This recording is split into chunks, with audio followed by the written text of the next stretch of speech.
Assalamu alaikum dear students. I hope you all are fine. Welcome back.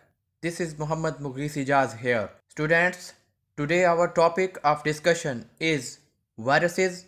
In viruses, we are going to discuss only classification of viruses. Students, if you are new to this channel and if you have not subscribed my channel yet, then kindly subscribe this channel and press the bell icon so that you may receive notifications of my upcoming videos regularly. So now let's move towards our today's video, which is about viruses. Students, ये जो topic है classification of viruses, इसको हम exam में किस तरह लिखेंगे और इसके लिए क्या क्या पॉइंट्स याद करेंगे, हत्ता कि जो स्टूडेंट्स इंट्री टेस्ट की तैयारी कर रहे हैं उनके लिए भी यहाँ पर कौन कौन से पॉइंट्स को याद करने की ज़रूरत है, आज हम उन सब चीज़ों को देखेंगे। इस टॉपिक में आपने एग्जाम्पल्स पर बहुत ज़्यादा फोकस करना है। मतलब कि आज जो मैं क्लासिफिकेशन पढ़ाऊँगा उसमें एग्जाम्पल्स को आपने हिफ्ज़ करना है, क्योंकि बहुत सारी चीज़ें ऐसी होती हैं कि जिनमें कंसेप्ट देना पड़ता है, लेकिन बाज़ औक़ात आपको चीज़ों को याद करना पड़ता है जिनमें कंसेप्ट बिल्कुल भी नहीं होता, सिर्फ याद करना होता है। स्टूडेंट्स, हम जानते हैं कि हम चीज़ों को क्लासीफाई इसलिए करते हैं ताकि वो हमें आसानी से समझ में आ जाए। इसीलिए वायरसेस को हम क्लासीफाई करते हैं host, morphology, genome, mode of action और मोड ऑफ रेप्लिकेशन की बेसिस पर। लेकिन बैनुल अक़वामी तौर पर जिस क्लासिफिकेशन सिस्टम को एक्सेप्ट किया गया है उसमें हम वायरसेस को स्ट्रक्चर और कंपोजिशन की बुनियाद पर क्लासीफाई करते हैं।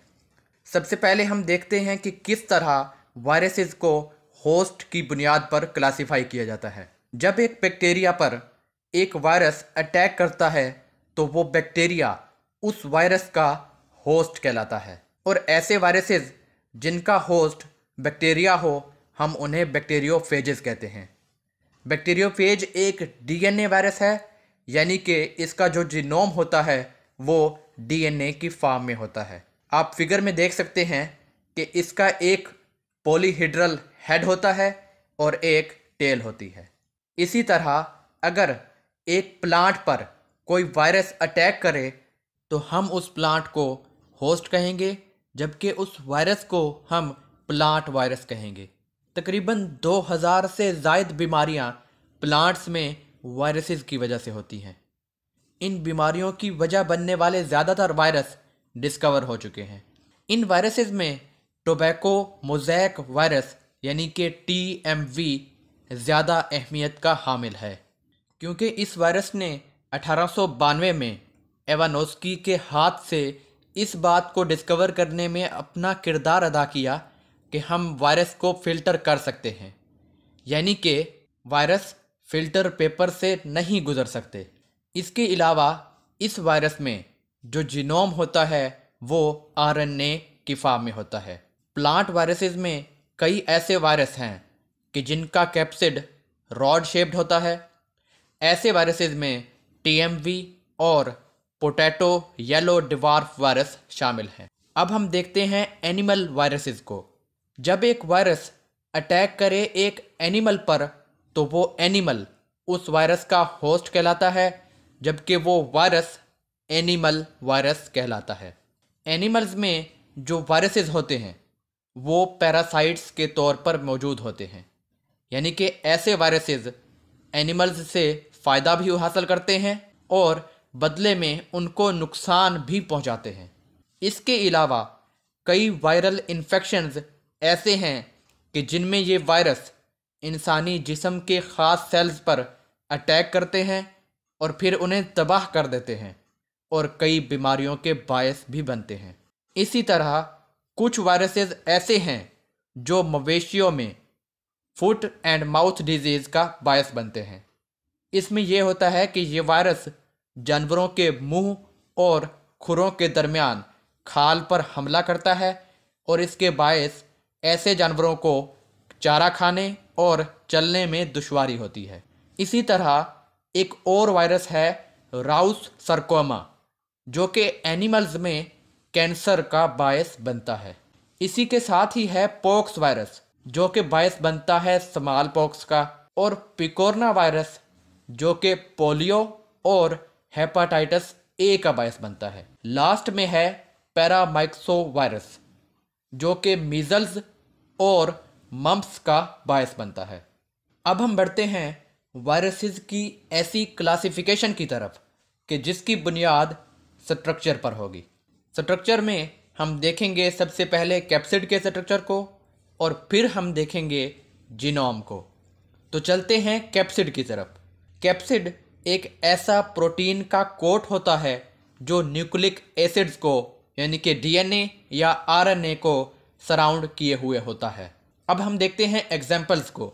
टोबैको मोज़ैक वायरस यानी कि टीएमवी एक ऐसा वायरस है कि जिसका कैप्सिड हेलिकल की फॉर्म में होता है, यानी कि ये कैप्सिड एक स्प्रिंग की तरह होता है। आप फिगर में देख सकते हैं कि इस वायरस का जो कैप्सिड है वो बिल्कुल स्प्रिंग नुमा है। ऐसे वायरसेस का जो ओवरऑल स्ट्रक्चर होता है वो रॉड लाइक होता है।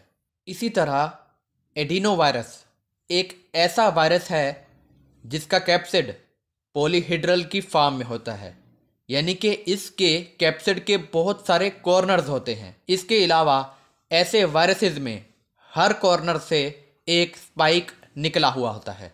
ये स्पाइक्स बने हुए होते हैं ग्लाइकोप्रोटीन के।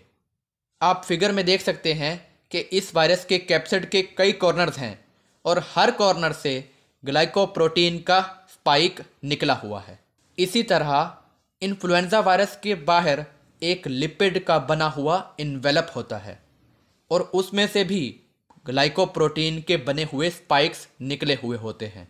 आप देख सकते हैं फिगर में इन्फ्लुएंजा वायरस को कि जिसके बाहर एक इन्वेलप मौजूद है और कुछ स्पाइक्स भी निकले हुए हैं। वायरस की इस क्लासिफिकेशन में लास्ट में है बैक्टीरियोफेज।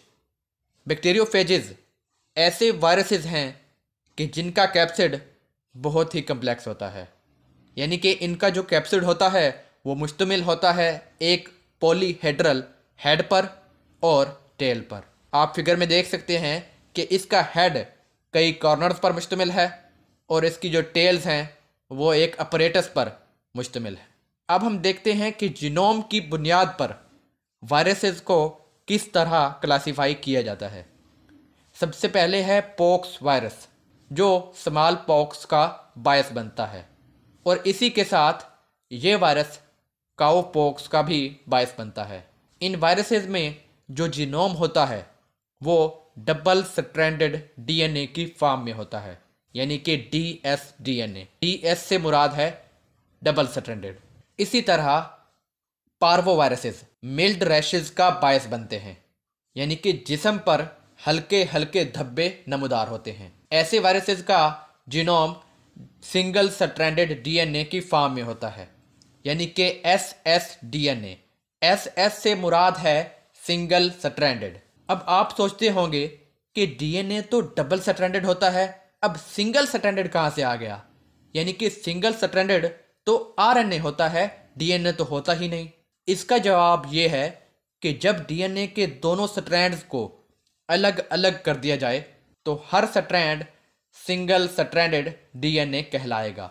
इसके अलावा अगर आप पूछें कि डीएनए और आरएनए के सिंगल स्ट्रैंड्स में क्या फ़र्क है, तो इसका जवाब ये होगा कि डिफरेंसेस तो बहुत सारे हैं, लेकिन हम सिर्फ यहाँ एक को देखते हैं।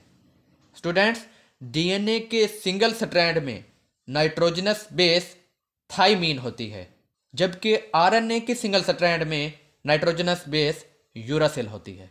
अब हम देखते हैं रियो वायरस को, जो कि बायस बनता है डायरिया का। ऐसे वायरसेस में जो जीनोम होता है वो डबल स्ट्रैंडेड आरएनए की फॉर्म में होता है, यानी कि डीएस आरएनए। डीएस से मुराद डबल स्ट्रैंडेड। इसी तरह अब हम देखते हैं टोगा वायरसेस को कि जिसमें शामिल है रूबेला वायरस, यानी कि टोगा वायरस एक फैमिली है वायरसेस की, जबकि रूबेला वायरस इस फैमिली से बिलोंग करता है। इन वायरसेस में जो जीनोम होता है वो सिंगल स्ट्रैंडेड आरएनए की फॉर्म में होता है, यानी कि एसएस आरएनए। इनमें जो सिंगल स्ट्रैंडेड आरएनए है वो मैसेंजर आरएनए के तौर पर अपना किरदार अदा करता है। इसी तरह ऑर्थोमाइक्सोवायरसेस के इन्फ्लुएंजा वायरस में जीनोम सिंगल स्ट्रैंडेड आरएनए की फॉर्म में होता है। इन वायरसेस में जो आरएनए होता है वो मैसेंजर आरएनए की सिंथेसिस के लिए टेम्पलेट के तौर पर अपना किरदार अदा करता है।